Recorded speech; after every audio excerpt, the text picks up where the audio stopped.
आज हम भारत की उस जमीन का हिसाब करेंगे जो कहीं हमें खाना खिलाती है तो कहीं चुपचाप सो रही है।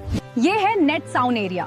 भारत की 46% जमीन इसी सुपर हीरो के पास है जो हमारे 140 करोड़ लोगों का पेट भरती है। फैलो लैंड यानी जमीन का पावर नैप। इसे कुछ समय खाली छोड़ा जाता है ताकि मिट्टी अपनी खोई ताकत फिर से पा सके। अगर जमीन सिर्फ 1 साल के लिए आराम पर है तो उसे करंट फैलो कहते हैं। ये मिट्टी को तेजी से रिचार्ज करने का तरीका है। 5 साल से बेकार पड़ी जमीन कल्चरेबल वेस्टलैंड कहलाती है।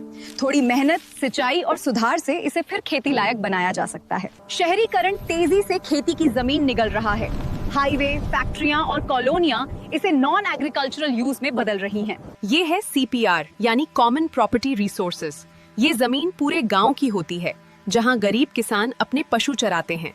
एक ही जमीन पर साल में कई फसलें लेना क्रॉपिंग इंटेंसिटी कहलाता है। जितनी ज्यादा फसलें उतना ज्यादा उत्पादन। कागजों पर जंगल बढ़े हैं पर असली घने वन घट रहे हैं।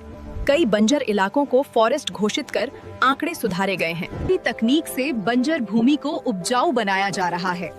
नमक और रेगिस्तानी मिट्टी अब हरियाली देने लगी है। जमीन हमारा सबसे कीमती संसाधन है। इसे समझदारी से उपयोग नहीं किया तो भविष्य में खाद्य संकट खड़ा हो सकता है। सही लैंड यूज प्लानिंग ही विकास और पर्यावरण के बीच संतुलन बना सकती है। यही सतत भविष्य की असली कुंजी है। ये था जमीन का लेखा जोखा। पर क्या आप जानते हैं इस जमीन पर खेती के तरीके कितने अलग हैं? अगली क्लास एग्रीकल्चर।